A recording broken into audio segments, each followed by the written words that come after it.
Hello everyone, welcome to Basic of Physics by Sachin sir. Last લેક્ચરમાં આપણે વિકલન part 1 part 2 નો અભ્યાસ કર્યો. આજે આપણે વિકલનની જ વ્યસ્ત પ્રક્રિયા સંકલન ઇન્ટિગ્રેશન નો બેઝિક કોન્સેપ્ટ આજે આપણે સમજીશું.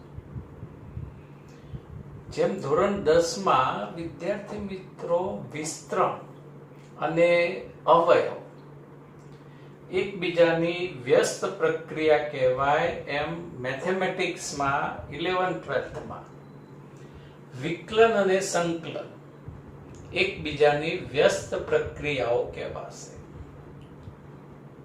મેથ્સ સ્ટુડન્ટ્સ 12th ની અંદર ઇન્ટિગ્રેશન સંકલન ઘણું જ ડિટેલ્સમાં ભણશે અને સંકલનની ધમાકેદાર એન્ટ્રી આપણે 11th ના જ ચેપ્ટર 6 થી જ આની એપ્લિકેશન આવી જશે.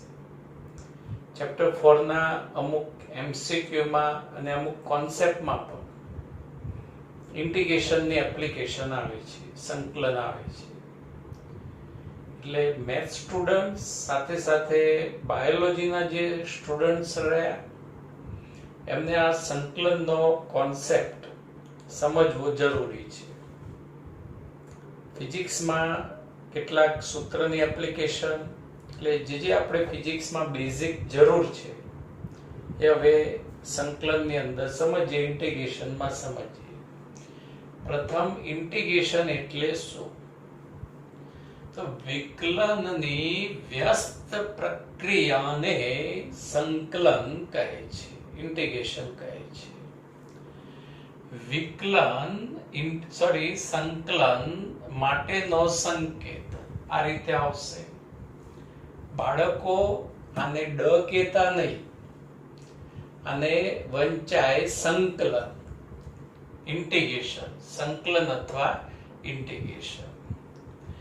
હવે ઇન્ટિગ્રેશનની રિક્વાયરમેન્ટ આપણને ફિઝિક્સમાં ક્યારે પડે?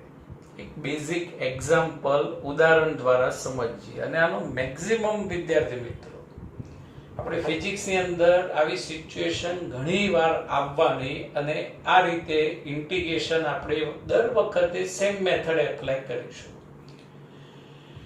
વિદ્યાર્થી મિત્રો, તમને કાર્યનું સૂત્ર યાદ જ હશે. કાર્ય ઇઝ ઇક્વલ ટુ બળ ગુણ્યા સ્થાનાંતર. કાર્ય વિશે આપણે 11th માં પણ આવશે ભણવાનું, પણ અત્યારે ઇન્ટિગ્રેશન સમજવા આપણે કાર્યનું સૂત્ર બળ ગુણ્યા સ્થાનાંતર. વિદ્યાર્થી મિત્રો, ફૂટબોલ છે અને આપણા ક્લાસનો આ કોઈ વિદ્યાર્થી, નામ હજુ ડિસાઈડ નથી થયું. હવે આ વિદ્યાર્થી આ દડા પર, ફૂટબોલ પર 10 ન્યૂટનનું બળ લગાડે છે અને દડો ગતિ કરતો કરતો 5 મીટરનું સ્થાનાંતર કરે છે. એક વન કિક લગાવી 5 મીટરનું સ્થાનાંતર થયું, એટલે કાર્ય ઇઝ ઇક્વલ ટુ બળ 10 સ્થાનાંતર 5, એટલે કાર્ય મળ્યું 50 જૂલ, 50 જૂલ. પણ હવે આ જ ફૂટબોલ સાથેની એક બીજી પરિસ્થિતિ સમજીએ. આ વિદ્યાર્થી એ ગાયબ નથી થઈ ગયો, એવું ના સમજતા કે સાહેબ છોકરો જતો રહ્યો ઘેર, એવું નથી, છે પ્રેઝન્ટ, દેખાતું નથી. હવે આ વિદ્યાર્થી આ દડા પર કન્ટિન્યુઅસ સાથે સાથે દોડતો જશે. 1 મીટર સુધી અને 1 ન્યૂટન બળ લગાડ્યું પગથી, પછી 0.5 મીટર સુધી 2 ન્યૂટન બળ લગાડ્યું, ફરી બીજા 0.5 મીટર અંતર દરમિયાન 1 ન્યૂટન બળ લગાડ્યું પગથી. એ રીતે બળ લગાડે જાય છે. 1.5 મીટર સુધી 5 ન્યૂટન બળ લગાડ્યું, 0.5 મીટર સુધી 6 ન્યૂટન બળ લગાડ્યું, અને 1 મીટર સુધી 2 ન્યૂટન બળ લગાડ્યું, અને કુલ 5 મીટર અંતર કાપ્યું. હવે આ સેકન્ડ પ્રોસેસમાં કુલ કાર્ય શોધવું છે. એટલે તમે ફટાફટ ઉતાવળમાં સાહેબ સૂત્ર બળ ગુણ્યા સ્થાનાંતર. હવે સ્થાનાંતર એટલે ચલો આ બધાનો આપણે ટોટલ કરી દઈએ, સ્થાનાંતર મળી જાય.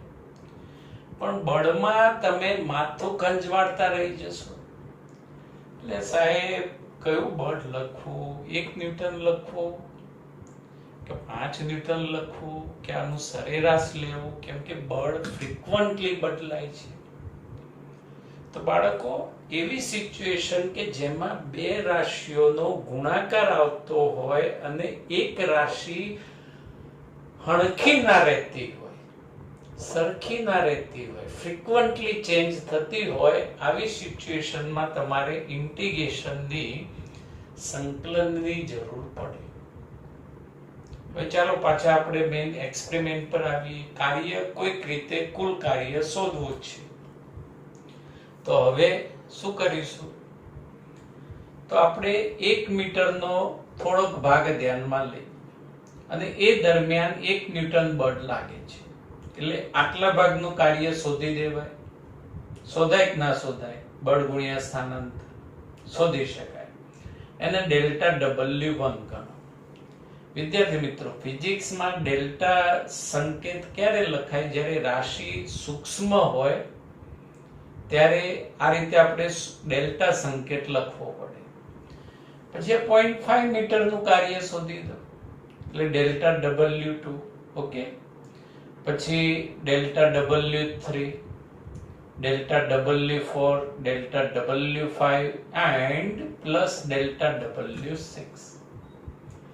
આ રીતે તમે કુલ કાર્ય શોધી શકો.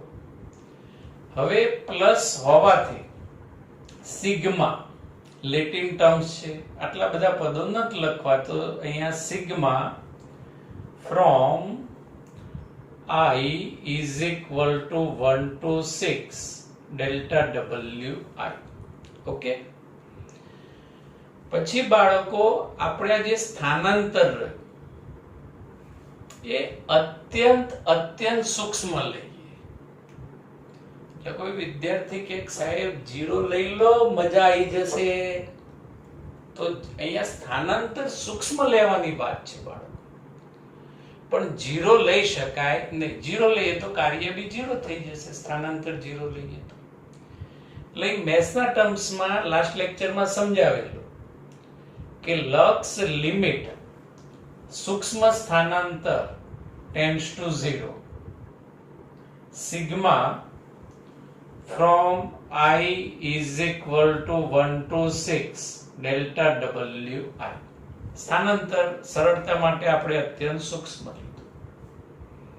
એટલે 0 ના લઈ શકાય એટલે આપણે limit delta D tends to 0 આવું લખવું પડે. હવે વિદ્યાર્થી મિત્રો, લિમિટ ના લખીએ તો આ પદમાં જે ચેન્જીસ થાય સમજજો. અને આ એક મેથેમેટિકલ રૂલ્સ છે. લિમિટ ના લખીએ એટલે સિગ્મા રહ્યો એ ઉપર અને નીચેથી ખેંચાશે અને આ રીતે થઈ જશે ઇન્ટિગ્રેશન, સંકલન. એટલે વિદ્યાર્થી મિત્રો, સંકલન એટલે સરવાળો. સાદી ભાષામાં સંકલન એટલે શું કહેવાય? સરવાળો. જેમ વિકલન એટલે એક રાશિમાં બીજી રાશિની સાપેક્ષે થતો ફેરફાર, એમ સંકલન એટલે સરવાળો. અહીંથી સમજી શકાય સંકલન.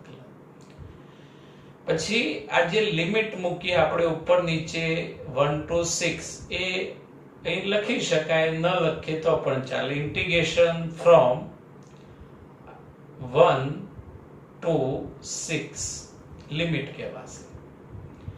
હવે આ સિગ્મા ખેંચાઈ આ ડેલ્ટા થઈ ગયો એટલે અહીંયા જે પૂર્વગ્રહો I એ ગભરાઈ જશે કે સાલું મારું શું થશે, એટલે ભાગી જશે અને આ ડેલ્ટા નું ડી થઈ જશે. એટલે કે integration from I is equal to 1 to 6 dW.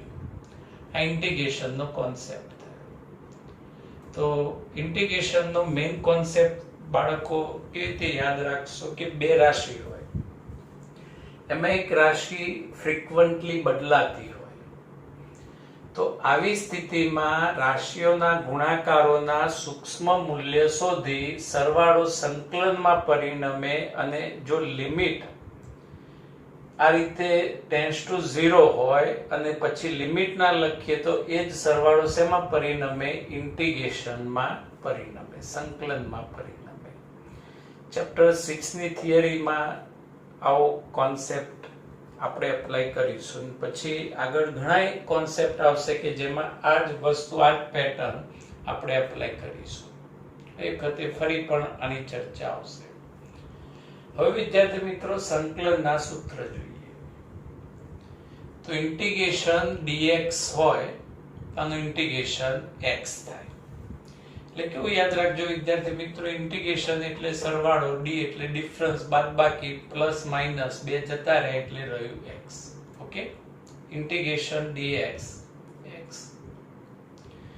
Integration constant dx, integration 2 dx હોય, ઇન્ટિગ્રેશન 3 dx હોય, તો શું કરવાનું વિદ્યાર્થી મિત્રો? કોન્સ્ટન્ટ ને સાચવીને બહાર લઈ લેવાનું, ઇન્ટિગ્રેશન dx. અને આનું આ સૂત્ર ઇન્ટિગ્રેશન dx નું ઇન્ટિગ્રેશન x થાય. એ જ રીતે બાળકો ઇન્ટિગ્રેશન dy હોય તો y, ઇન્ટિગ્રેશન dt હોય તો t, ઇન્ટિગ્રેશન dθ હોય તો θ. પહેલું સૂત્ર યાદ રહેશે, બીજું બી યાદ રહેશે. આનો મેક્સિમમ ઉપયોગ આવશે આ ત્રીજા સૂત્રનો. Integration x raise to n dx, જ્યાં n not equal to -1, x ની ઘાત -1 હોવી જોઈએ નહીં. તો વિકલનમાં વિદ્યાર્થી મિત્રો શું આવતો? ભૂકંપ આવતો, ઘાત આગળ પડી જતી. આમાં ઘાત આગળ નહીં પાડવાની. x raise to n plus 1 ઘાતમાં એક ઉમેરવાના અને નીચે ઘાત લખી એમાં ફરી એક ઉમેરવાના એટલે n plus 1. Integration x raise to n dx, આનું ઇન્ટિગ્રેશન થાય x raise to n plus 1 upon n plus 1. સમજાઈ ગયું?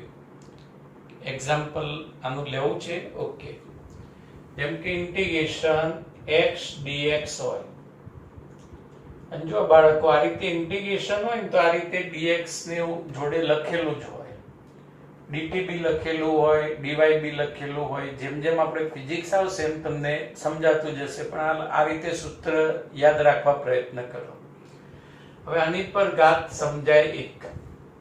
ઓકે, હવે આનું ઇન્ટિગ્રેશન કરીએ તો 1 પ્લસ 1 2, અને નીચે બી 1 પ્લસ 1 એટલે 2, x²/2 સૂત્ર પ્રમાણે ઇન્ટિગ્રેશન. ઇન્ટિગ્રેશન x² dx હોય બાળકો, જવાબ આપો ફટાફટ. આનો શું થાય? ઘાતમાં એક ઉમેરવાનો, ઘાત નીચે લખવાની, એમાં એક ઉમેરવાનો એટલે x³/3. આ રીતે મેક્સિમમ આનો ઉપયોગ આપણે ફિઝિક્સમાં કરીશું. Next equation, integration constant x raise to n dx. Constant બાર લઈ લો એટલે અહીંયા કોન્સ્ટન્ટ બાર લઈ લઈએ એટલે c integration x raise to n dx, અને આનું ઇન્ટિગ્રેશન ઘાતમાં એક ઉમેરો, છેદમાં ઘાતમાં એક ઉમેરો. ઓકે, હવે ઇન્ટિગ્રેશન 1/x dx, આનું ઇન્ટિગ્રેશન થાય ln x log e base x. યાદ છે વિદ્યાર્થી મિત્રો, વિકલનમાં છેલ્લેથી બીજું સૂત્ર આવતું log e x નું વિકલન શું થાય? 1/x. તો 1/x નું સંકલન શું થાય? ln x log e x. વ્યસ્ત પ્રક્રિયા. સમજાઈ ગયું? Integration e raise to x dx, e raise to x નું વિકલન યાદ છે? એનું એ જ થાય e રેઝ ટુ x, તો એનું સંકલન પણ એનું એ જ થાય.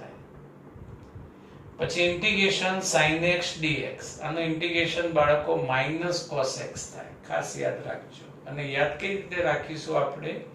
સાસરું, સાઇન નું સંકલન ઋણ.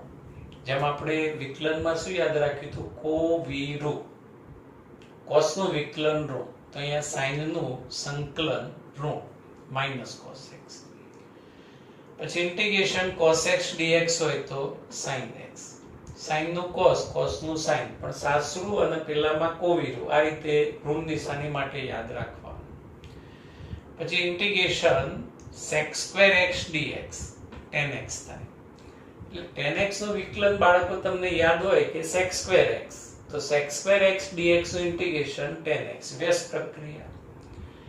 Integration cos x square x minus cot x, યાદ આવ્યું? આપણે વિકલનમાં cot x નું વિકલન minus cos x square x c વાળા પદો યાદ આવ્યા? ઓકે.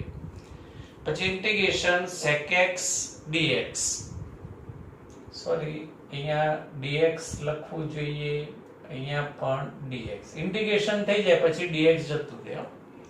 એટલે integration sec x tan x dx એટલે sec x.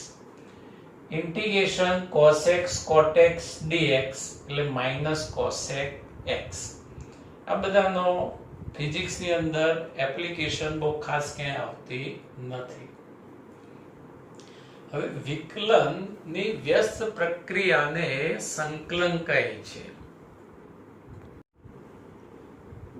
વિકલનની વ્યસ્ત પ્રક્રિયાને સંકલન કહે છે. આ સ્ટેટમેન્ટ એક બેઝિક એક્ઝામ્પલ દ્વારા સમજીએ. ધારો કે વિધેય y is equal to x cube plus x square plus x છે. હવે બંને બાજુ x ની સાપેક્ષે વિકલન લઈએ તો લખાય d by dx જોડે y, અહીંયા બ્રેકેટ d by dx. આનો અર્થ થાય 3 નું વિકલન કરો. વિકલનમાં વિદ્યાર્થી મિત્રો સૂત્ર શું આવશે? ઘાત આગળ ઘાતમાંથી 1 ઓછા એટલે 3x સ્ક્વેર. અહીંયા ઘાત આગળ 2x, x નું x ની સાપેક્ષે વિકલન 1. આ વિકલન કરી દીધું. હવે વિદ્યાર્થી મિત્રો dy ને કરતા બનાવો એટલે dx પર 3 સાથે ગુણાશે, ગુણ્યા dx ગુણ્યા dx ગુણ્યા dx. હવે બંને બાજુ ઇન્ટિગ્રેશન સંકલન લો. બીજી વસ્તુ વિદ્યાર્થી મિત્રો આપણે MCQ ગણતી વખતે આવું આવશે કે જ્યારે આવું dy આવતું હોય, dt આવતું હોય, dx આવતું હોય તો અહીંયા y લાવવું હોય, અહીંયા x લાવવું હોય, અહીંયા t લાવવું હોય તો તમારું આમ d આમ ભૂસી નહીં કાઢવાનો, ક્લોઝ આય બાય. આવી સિચ્યુએશનમાં ઓલવેઝ તમારે ઇન્ટિગ્રેશન લેવું પડે, સંકલન લેવું પડે. એમનેમ d કાઢી ના દેવાય. હવે બે બાજુ ઇન્ટિગ્રેશન લઈએ તો અહીંયા ઇન્ટિગ્રેશન dy. આ અચળ પદ છે 3, પછી લખીએ ઇન્ટિગ્રેશન x square dx. બે અચળ ઇન્ટિગ્રેશન x dx અને એક અચળ ઇન્ટિગ્રેશન dx. હવે આપણા જે સૂત્ર પ્રમાણે x square dx બે ઘાત એટલે x cube by 3 સમજાયું? ઘાતમાં એક ઉમેર્યા, છેદમાં ઘાત પ્લસ 1, અહીંયા x square by 2 અને ઇન્ટિગ્રેશન dx એટલે x. બે કેન્સલ, 3 કેન્સલ એટલે જે ક્વેશ્ચન થી શરૂઆત કરેલી એની રકમ આપણને પાછી મળી ગઈ, x cube plus x square plus x.